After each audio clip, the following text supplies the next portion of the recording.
And welcome back to the Cover 3 podcast here on CBS Sports. That's Bud Elliott. I'm Chip Patterson, here to get your weekend started right.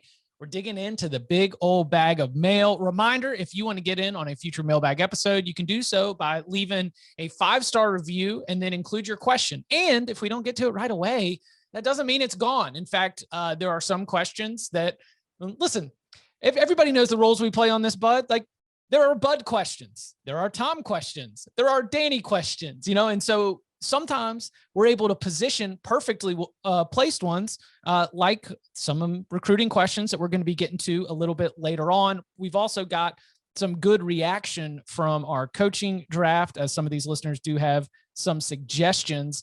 But I wanted to begin with something that's not an exact listener question as much as it is just a piece of content that we have talked about. Dennis Dodd was on our show last week. He mentioned Scott Frost being one of the most interesting coaches in terms of the hot seat picture.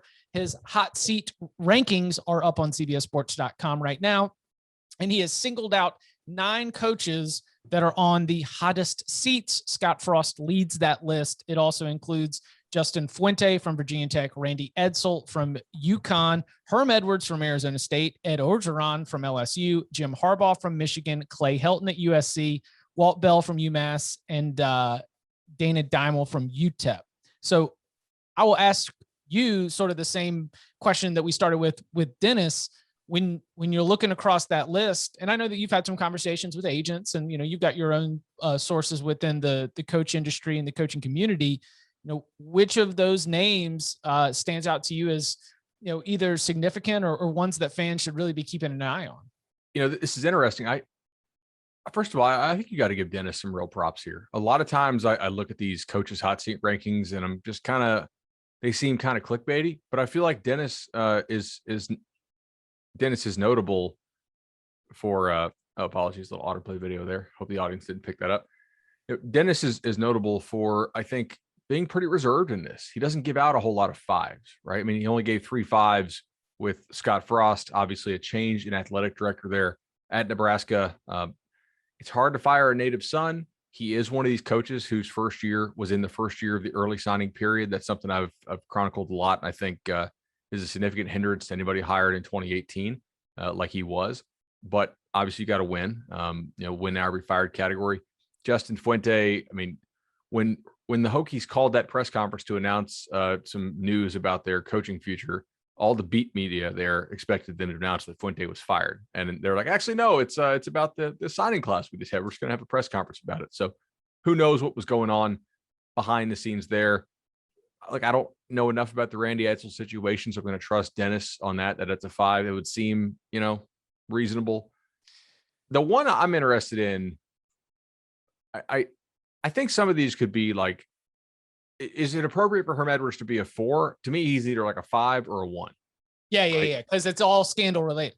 Yeah. Like he's not, hey, start improving now. It's beat the rap or don't. You know what I mean? It's not really with Ed Orgeron.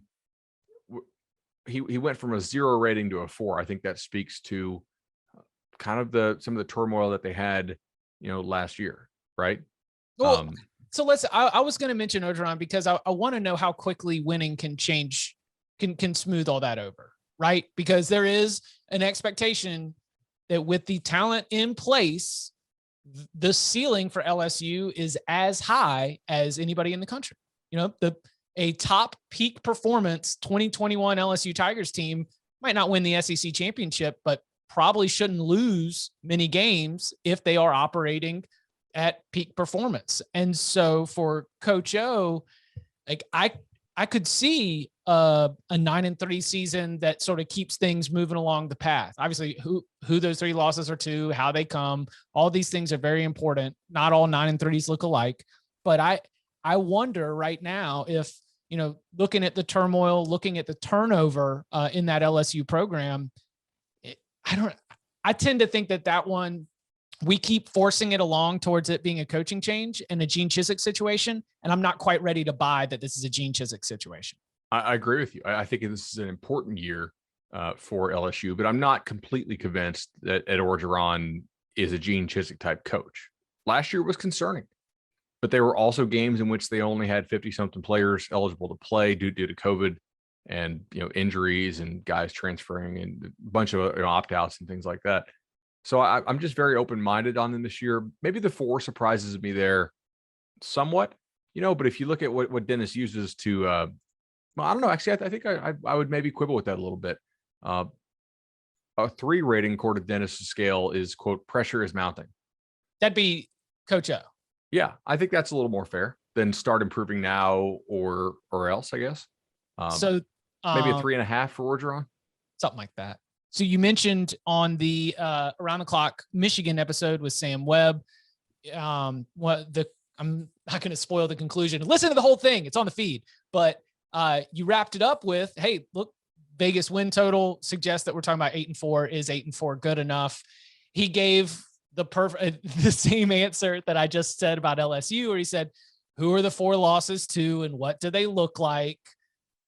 What would your answer be? And again, like I always say with Harbaugh, the people within that university community and close to that program seem to have a better understanding than those outside the Michigan community and across the country who are always saying like Harbaugh can't get it done. They got to make a change. And it always seems like there's more support for him the closer you get to the decision makers.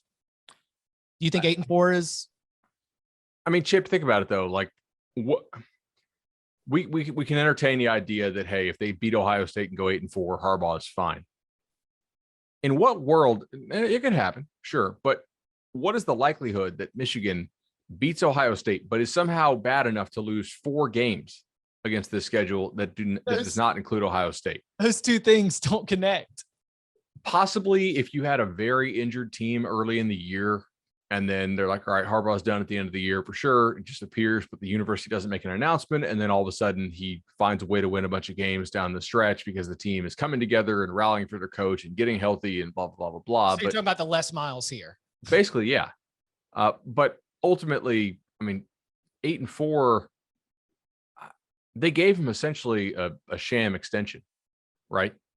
That was how it worked out. It looks like. So I don't know.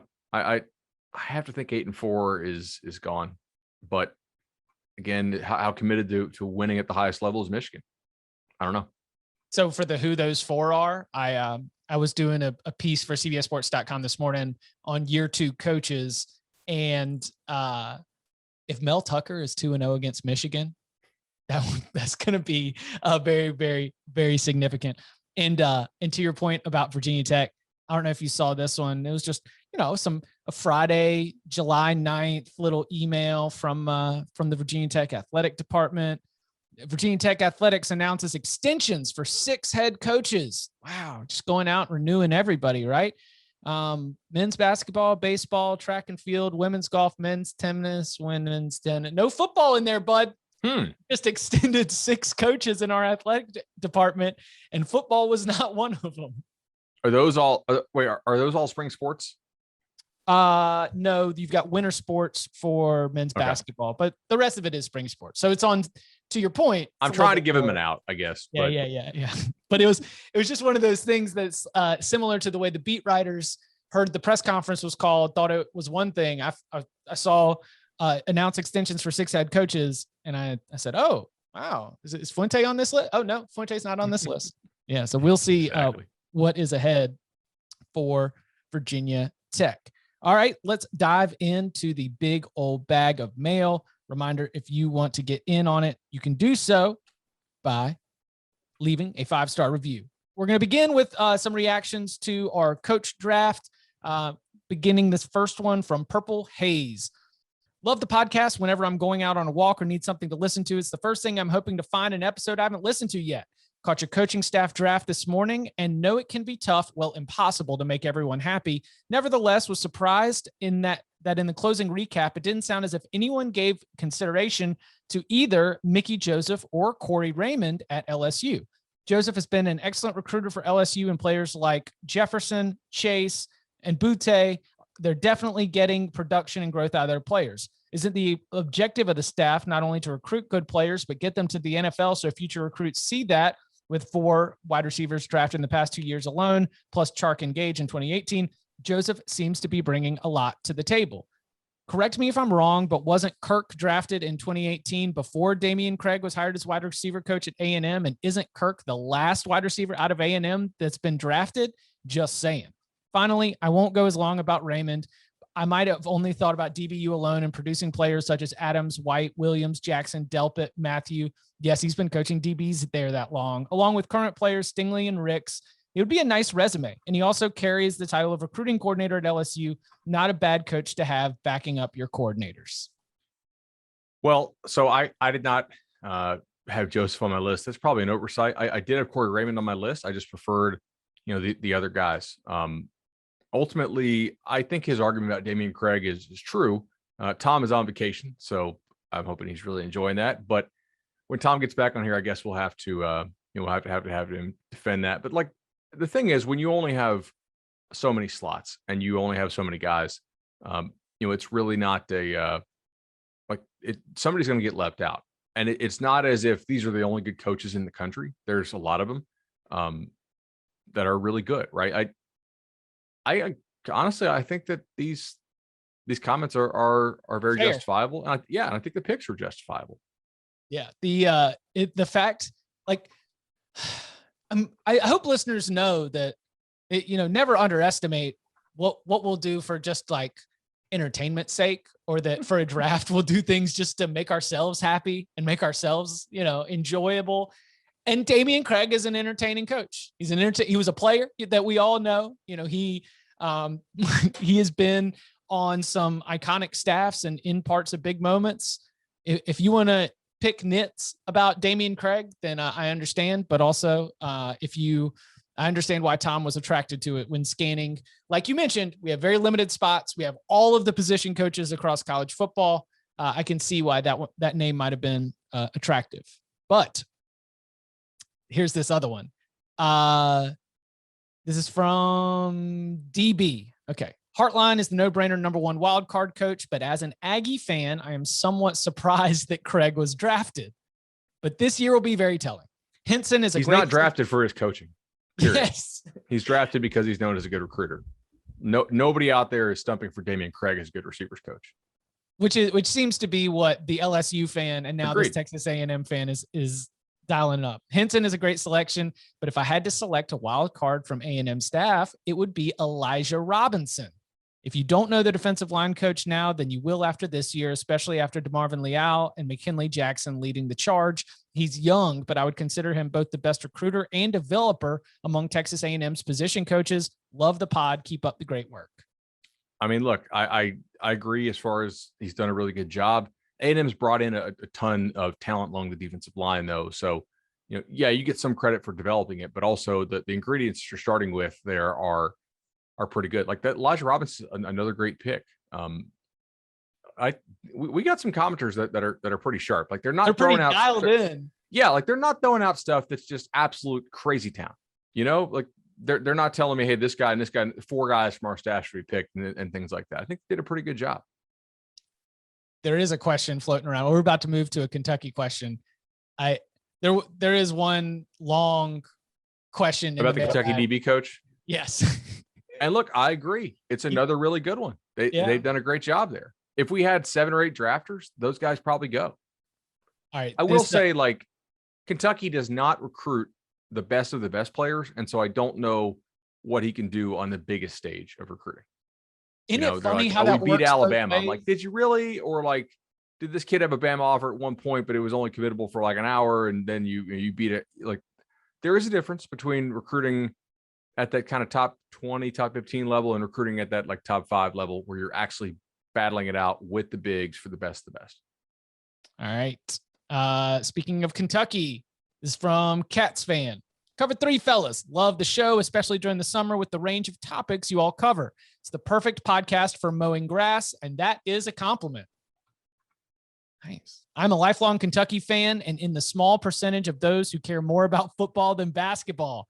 I've loved Mark Stoops, and him paired with Vince Morrow has the program in a stable position going forward, I believe. I'm a realistic fan and will be happy with going 7-5 or 8-4 almost every year. My question is this: What potential job could you see Stoops leaving for if it becomes available? He makes good money at Kentucky, and the facilities now match those of other SEC schools while not having the pressure to all caps win like at Georgia or Florida. Would he be a candidate at a place like Michigan if it's open in 2 to 3 years? Is he in play to take over for Ferentz at Iowa, his alma mater? Keep up the good work. Go Cats. So first of all, I want to address that if I'm Mark Stoops, I'm not leaving.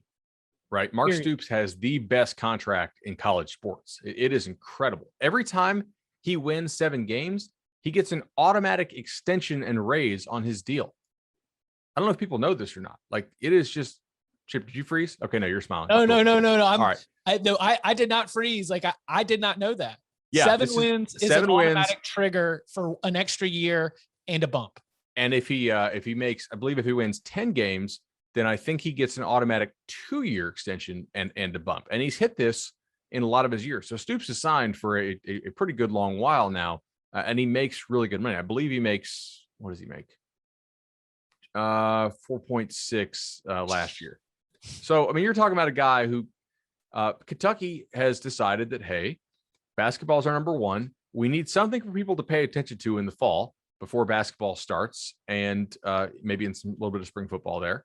And we are very reasonable with our expectations. We are not one of these teams that thinks we need to be winning 9-10 games. If you do, awesome. We just would like to go to a bowl game more often than not. And by the way, that's not regular season wins. That's including a bowl win. So you can go 6-6, get the bowl win, and get the extension if you're Mark Stoops. Like, they know who they are.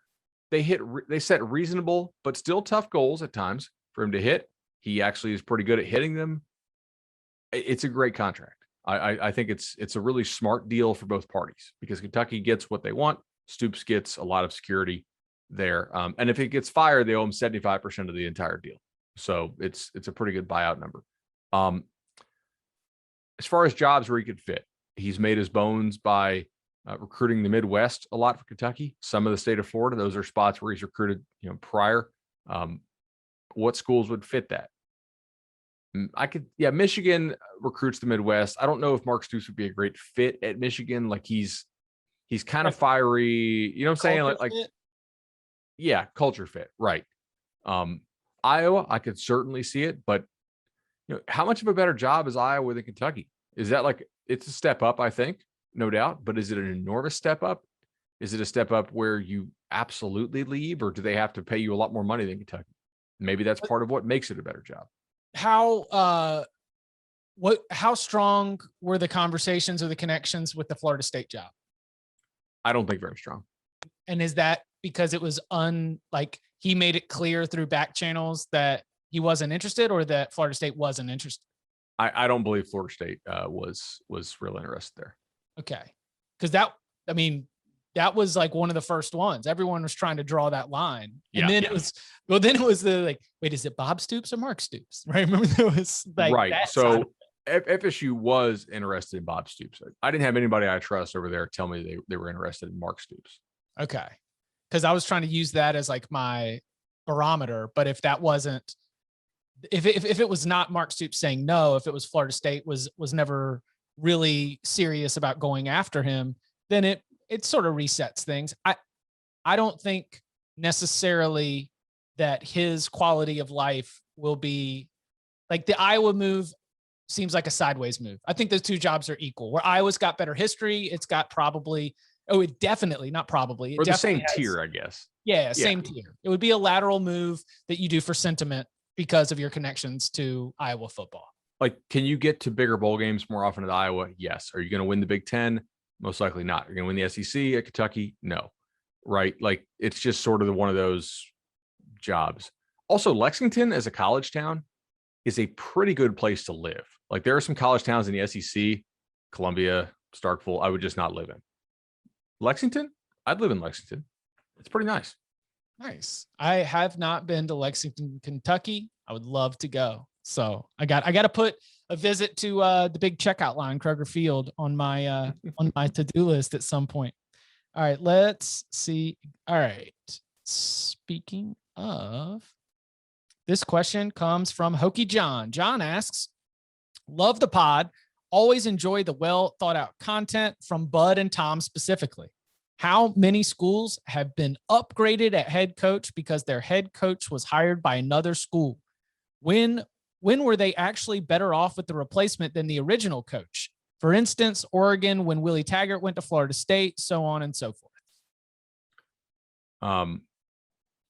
Does Urban Meyer count with Ryan Day? I will admit that I missed this question when Chip texted me the questions for the day. So this is just totally off the top of my head. Well, the Urban Meyer of that moment, mid Zach Smith, like everything else going on around him. Yes. They're recruiting better than Urban Meyer did. They have lost fewer, let's call them WTF games under Day so far than I would say they lost under Meyer under the comparable period. Like we've not had that Iowa blows them out by whatever that game was type moment for or Purdue or the Purdue, right? This sounds going to sound crazy. We'll probably get a lot of comments if Coca clips this for YouTube, which I'm betting he will at this point. But I do think that they upgraded personally.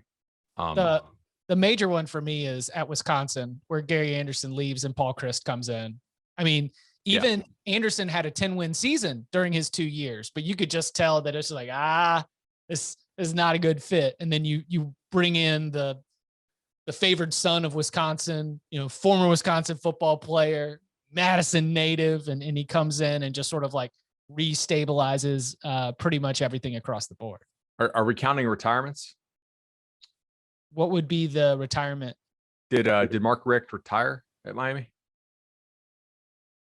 Yes, Mark Richt retired. So, I mean, obviously, first of all, our thoughts to Mark with what he's dealing with right now. Just an awesome guy to talk to if you ever met him. But I think Manny Diaz they've been better under Manny than they were under Mark.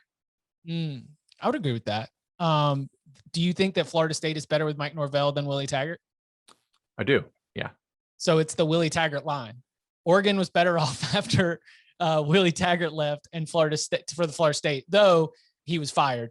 It wasn't him taking another job, which was the example that was given here.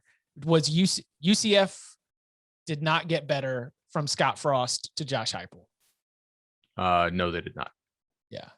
I was trying to imagine like what the other moves were for coaches who have left. Mississippi State did not get better after Dan Mullen left for Florida. In fact, Joe Moorhead only made it 2 seasons before they decided to move on from him.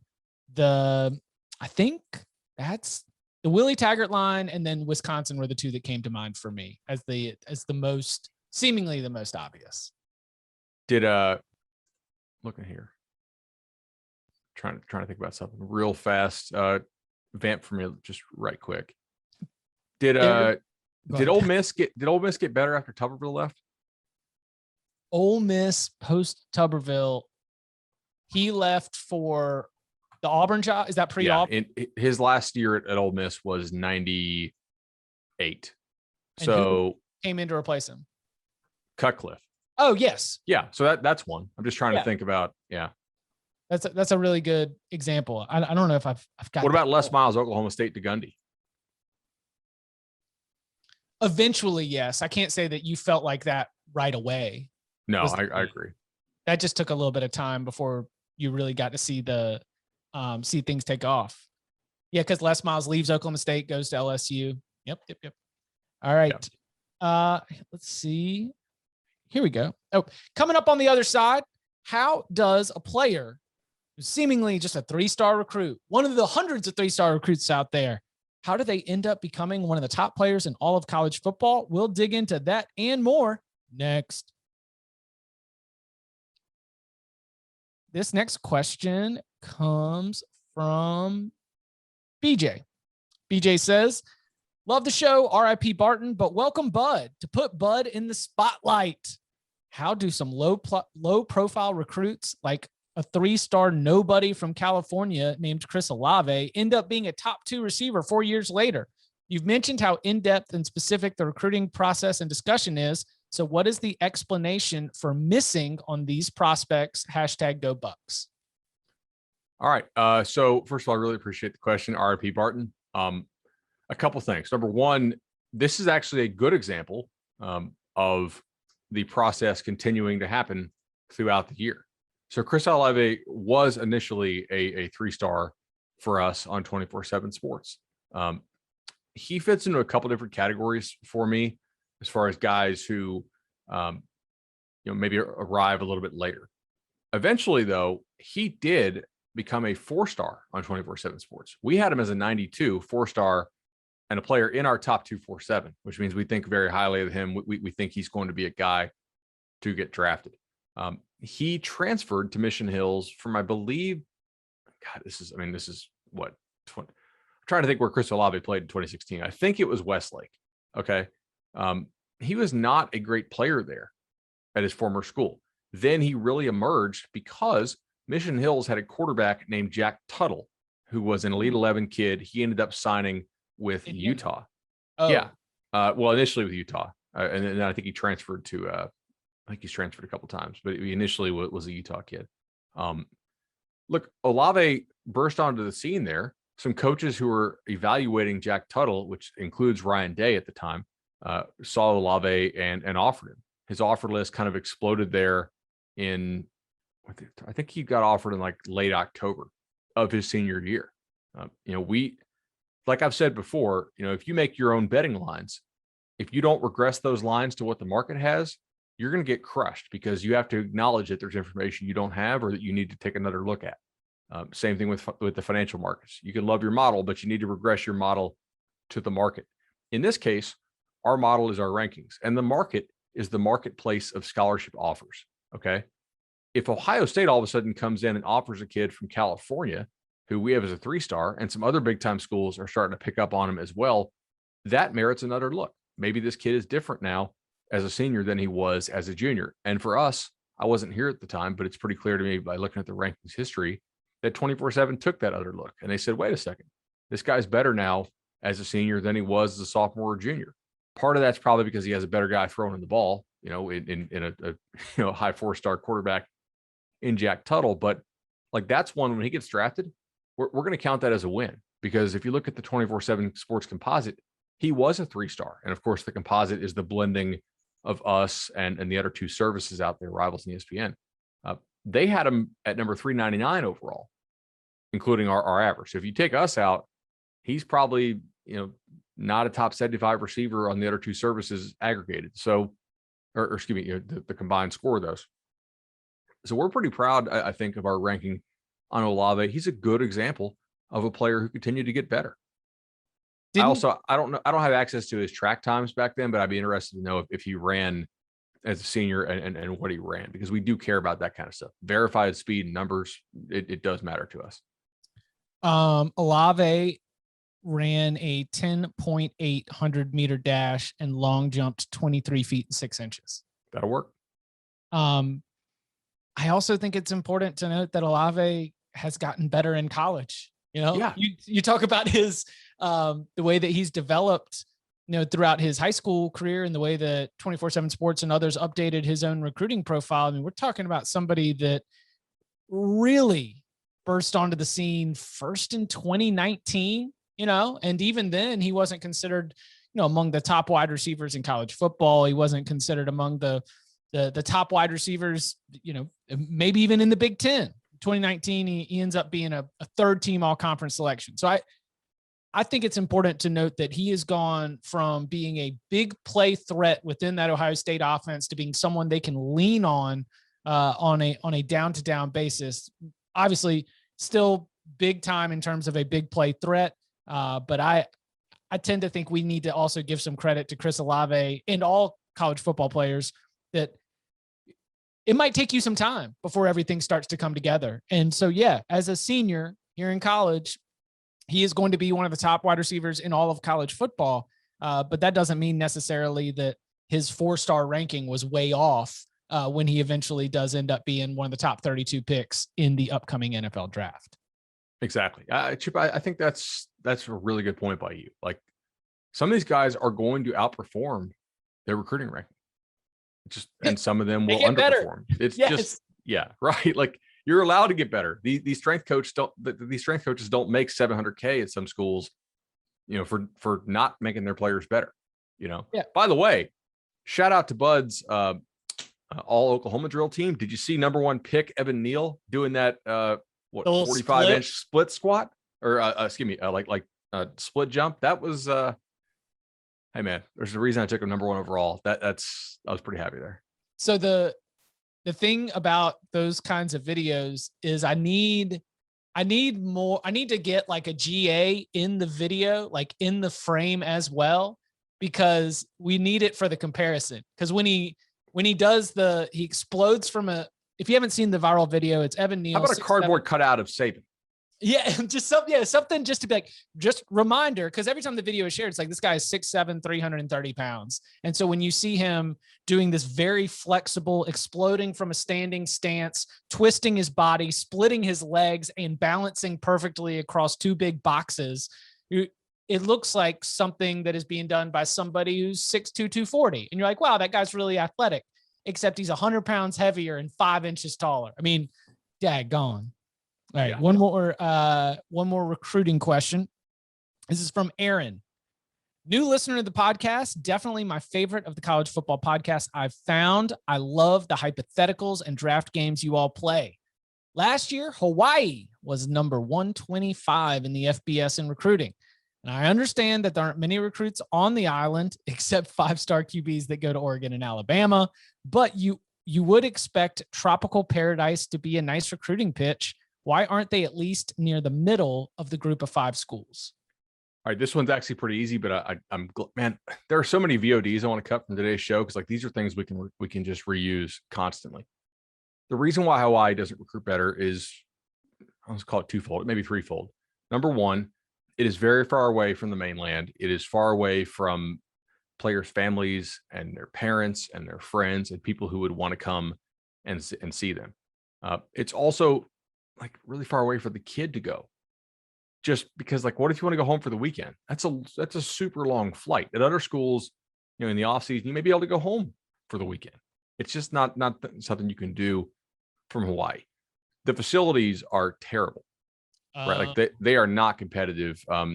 There's some stuff out there where you can find, like some people did some FOIA stuff with maintenance requests that long went unfilled. I'm sure some of those have been fixed now. But like the facilities are not competitive.